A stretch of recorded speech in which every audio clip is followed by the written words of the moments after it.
She said, "It's not cheating, it's exploring my sexuality." I replied, "I support your journey of exploration." I then began my own journey by exploring what life was like without her. She panicked when she realized my exploration led me to a new apartment and a blocked number.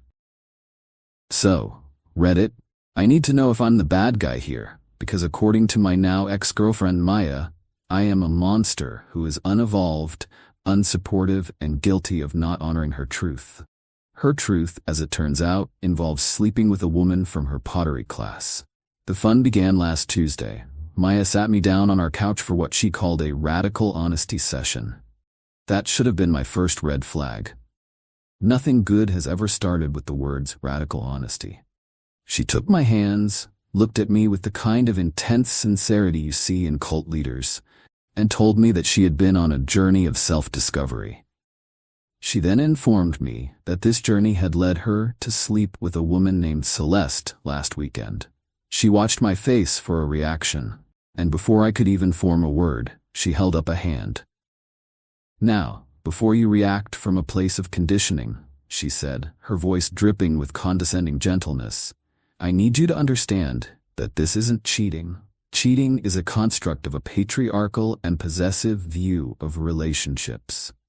This was an exploration of my sexuality. It's about me discovering and embracing my most authentic self." I just stared at her. I felt like I was having an out-of-body experience. The woman I had been with for 4 years, the woman with whom I shared a home and a life, was telling me she had slept with someone else and was framing it as a personal growth milestone, like she'd just learned how to bake sourdough. She wasn't done. She went on to explain that this journey was ongoing, and that she hoped I would be enlightened enough to support her as she continued to explore this new facet of her identity. She told me she still loved me, of course. She saw me as her anchor partner, her safe harbor while her ship of self-discovery went sailing into uncharted waters. In other words, she wanted a loyal, bill-paying boyfriend to come home to after she was done exploring someone else's tonsils. In that moment, something inside me didn't break. It just went perfectly, wonderfully calm. The anger and the hurt were there, but they were being overridden by the sheer, breathtaking absurdity of the situation. She wasn't just cheating on me.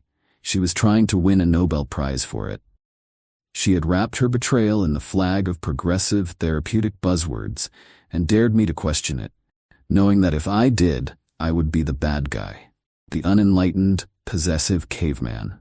It was the most manipulative, insulting, and frankly stupidest thing I had ever heard, and I decided right then and there to play her game. I took a deep breath, arranged my face into a mask of thoughtful sincerity, and looked her right in the eye. "Maya," I said, my voice full of fake admiration, "thank you for being so honest with me. That took incredible courage. Of course I support your journey of exploration. 100%. Your authenticity is the most important thing." The relief that washed over her was so total it was almost comical. She beamed at me. "Oh, thank you, baby," she said, hugging me. "I knew you'd understand. I knew you were evolved enough for this." "Of course," I said, patting her on the back. "We should all be on a journey of self-discovery." And I meant it, because as she celebrated her successful manipulation, my own journey had just begun. If her journey was about exploring her sexuality, mine was going to be about exploring a new, radical concept, a life free from condescending, gaslighting nonsense. My journey was going to lead me right out the door. She just didn't know it yet. I told her I needed some time to process this new dynamic and that I was going to go for a long walk. She nodded, telling me to sit with my feelings. Oh, I sat with them. I sat on a park bench, pulled out my phone, and started my exploration by Googling short-term lease apartments. My journey was going to be a lot more practical than hers. I'll keep you all posted, Reddit. This should be an enlightening trip. Update 1.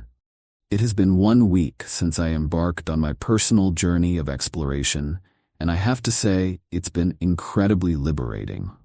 Living a double life has been a lot easier than I expected, mostly because Maya has been so wrapped up in her own authenticity that she hasn't noticed a thing. Our evenings have become a masterclass in absurdist theater. I've been playing the role of the hyper-supportive modern man. I'll ask her with a completely straight face, "So, how is your journey of self-discovery progressing, honey?" And she, with equal seriousness, will give me updates on her burgeoning connection with Celeste. It's like listening to a bad college play. All the while, I've been making my own progress in the real world. My exploration began with a quest for a new spiritual home, also known as a one-bedroom apartment with good water pressure. I spent every lunch break for a week touring different places. I told Maya I was taking long lunches to go to the gym and work through my feelings. Which was technically true. I was working through my feelings of wanting to not live with her anymore. I found a great place on the other side of town, a new base camp for my spiritual quest. I signed the lease on Wednesday. The next phase of my journey was what I like to call the sacred act of unburdening. This involved the holy ritual of packing my things in secret. Every day, while Maya was at work, or more often, at her evening pottery class with Celeste, I would pack. I started with the non-essentials: books, winter clothes, old files. I bought a set of plain brown boxes and stored them in the back of my closet. Each box I filled and taped shut felt like a step toward enlightenment. I was consciously uncoupling my material possessions from our shared energetic space. It was deeply spiritual. Parallel to this, I began the process of financial uncoupling. I called our shared credit card company and informed them that I would be closing the account at the end of the month, citing a desire to achieve financial sovereignty on my path to self-actualization. The woman on the phone was confused, but processed the request. I went online and meticulously removed my name and banking information from all the utility accounts, transferring the payment responsibility solely to her. Each click of the mouse was like a cleansing breath, releasing me from the toxic energetic cords of our shared financial obligations. The most challenging part has been maintaining my supportive facade. The other night, she came home and told me she was having a crisis of conscience. I sat her down and listened with a concerned expression as she debated the ethics of her journey. "Sometimes I feel like I'm hurting you," she said, looking for reassurance. I put my hand on her shoulder. "Maya," I said, in my wisest, most therapeutic voice, "a journey of self-discovery is inherently disruptive. You cannot make an omelet without breaking a few eggs. You must honor your truth, wherever it leads you. I am just here to hold a safe space for you while you do that." She literally cried with gratitude. She called me her soulmate. I am now almost fully packed. My new apartment is ready. The movers are booked for this Saturday. And where will Maya be on Saturday? At an all-day feminine divine empowerment workshop with Celeste. The universe, in its infinite wisdom, has provided me with a perfect, uninterrupted 8-hour window to complete the final stage of my journey. My exploration is about to reach its destination. Update 2. Well, Reddit, the eagle has landed. I am writing this from my new apartment. The air is clean, the Wi-Fi is fast, and the only journey of self-discovery happening here is my exploration of what to order for dinner. The great uncoupling is complete. Moving day was a thing of beauty. My two best friends, who I had brought into the loop, showed up at 9 a.m. sharp. They thought the story was equal parts horrifying and hilarious, and they were more than happy to help with the spiritual relocation. We worked with military precision. By the time Maya was probably sitting in a circle, sharing her feelings at her empowerment workshop, we were moving the last box of my things into my new place. By 3 p.m., I was officially moved in. My bed was assembled, my computer was set up, and my old life was completely packed away. But there was one final act to perform. I drove back to our old apartment one last time. It felt strange walking in.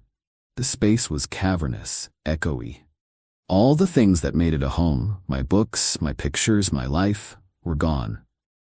Now it was just her stuff, a collection of furniture and decorations that suddenly looked cheap and sad. I walked into the kitchen and took out a piece of paper. I had thought long and hard about what to write in my final note. I could have been angry, I could have been vicious, but I decided to stay in character. I decided to give her a farewell that was as condescendingly therapeutic as the philosophy she lived by. I wrote, "Maya, I continue to fully support your journey of exploration and self-discovery. In fact, I've been so inspired by your bravery that I decided to truly commit to my own journey. My exploration has led me to a profound realization. My most authentic self is a man who is in a relationship built on trust, respect, and loyalty. My truth is that I cannot be an anchor partner for someone who sees betrayal as a form of self-help. To give you the room you truly need to continue your exploration without any restrictions, I have decided to remove myself from your space. I've moved out. The rent is paid until the end of this month. After that, this apartment and the journey you're on are all yours. I wish you the best of luck in discovering who you are. Goodbye, Jake." I placed the note in the center of the kitchen island. It was the only thing on the clean, empty surface. It was a perfect final statement. I walked out the door and didn't look back. As I drove away, I began the final ritual of uncoupling. I opened my phone and went to her contact. I blocked her number. I went to her social media profiles. Blocked. I then went through and blocked the numbers of her mother, her sister, and her 2 closest friends, including Celeste. I wasn't just burning a bridge. I was salting the earth where the bridge once stood. I was erecting healthy, impenetrable boundaries to protect my newfound inner peace. I got back to my new apartment, ordered a pizza, and opened a beer. For the first time in months, I felt like I could breathe again. I have no idea when she'll get home from her workshop. I have no idea what her reaction will be when she finds my half of the apartment gone and that note on the counter. But that's the beauty of it. It's no longer my problem. My journey has led me here to this quiet, peaceful place. I hope she enjoys her journey too. I hear it's about to get a lot more expensive. Final update. It's been a month since I completed my journey of exploration. I've been living in blissful, drama-free silence ever since. The story of what happened when Maya got home from her empowerment workshop, however, has made its way back to me through a mutual acquaintance who, after hearing the full story, firmly planted his flag in my camp. It's even better than I could have imagined. Apparently, Maya got home around 8 p.m. that Saturday. She walked into the apartment and at first didn't notice anything was wrong. Then she saw the note. According to our friend, she went through a series of predictable stages. Stage 1, confusion. She read the note and just didn't understand. She thought it was some kind of weird symbolic gesture. Stage 2, annoyance. She tried to call me to ask what was going on. My number was blocked. She tried to text. The message wouldn't deliver. Stage 3, panic. She started to realize what had happened. She ran into the bedroom and saw my closet was empty. My side of the bathroom was bare. My books were gone. The reality hit her. I had literally vanished from her life. Stage 4, meltdown. This is when the frantic calls to her friends and family began. She was hysterical. She couldn't believe I had just left. The central theme of her meltdown, our friend said, was a constant, shrieking refrain of, "But I thought he was supporting my journey." The most beautiful part of my plan was the total, impenetrable wall of silence. She had no way to reach me. No way to argue, to manipulate, to cry, to explain. I had simply ceased to exist in her world. Her entire philosophy was predicated on the idea that she could explore and experiment, but that I would always be there at home base, waiting to hear about her adventures and pay the bills. She had never considered that her home base might just pack up and move. The real-world consequences hit her hard and fast. The rent on that apartment was based on our dual income. On her salary alone, it's crippling. The affair with Celeste, that fizzled out within a week. Apparently, their deep spiritual connection wasn't strong enough to survive the harsh reality of one of them being broke, desperate, and frantically trying to find a roommate. Celeste was part of her journey, not her destination. Before I blocked her new email address, I got one final frantic message from her. It was a long, rambling mess of accusations and pleas. "How could you just abandon me? I was going to come back to you. I loved you. You were supposed to be my anchor. "You've ruined everything." She still didn't get it. She never would. She thought my support was a resource she was entitled to. She didn't understand that support is a choice, and that my choice was to stop supporting a person who was actively betraying me. I am thriving.